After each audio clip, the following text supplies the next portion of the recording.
साबुदाणा वडा बनवते उपवासासाठी. त्यासाठी मी 1 वाटी साबुदाणा रात्री भिजत घातला होता. आता त्यामध्ये बघा टाकण्यासाठी थोडे अर्धी वाटी शेंगदाणे घेतले, 2 मिरच्या घेतल्यात, मिक्सरच्या भांड्यात वाटून घेतल्यात, 2 बटाटे उकडून घेतलेत. आता बटाटे यावर किसून घेते. 2 बटाटे किसून घेतलेत मी. आणि आता हे वाटलेले शेंगदाण्याचं कूट आणि 2 मिरच्या वाटल्या होत्या मी त्या टाकल्या. त्याच्यामध्ये चवीपुरतं मीठ घालते. मीठ हे सेंधव मीठ आहे.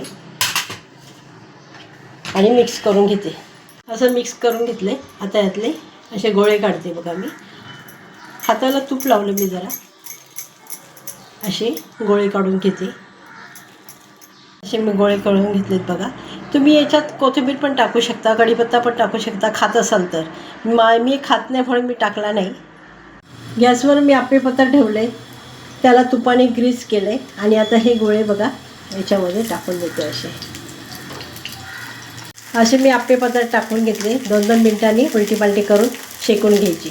आता वरतून थोडं थोडं तूप घालते. अगदी कमी तुपात किंवा अगदी कमी तेलात पण करू शकता. मी पलटी करून घेते बघा. सगळ्या बाजूने असे चांगले शेकून घेते. बाजूने वडे चांगले शेकून घेतले. तर आता मी गॅस बंद करते, खाली उतरून घेते. साबुदाणा वडा बनवून घेतला बघा. वरतून किती कुरकुरीत होतो आणि आतून बघा एकदम सॉफ्ट. साबुदाणा वडा बनवताना मला अवघे 2 चमचे तूप लागलं.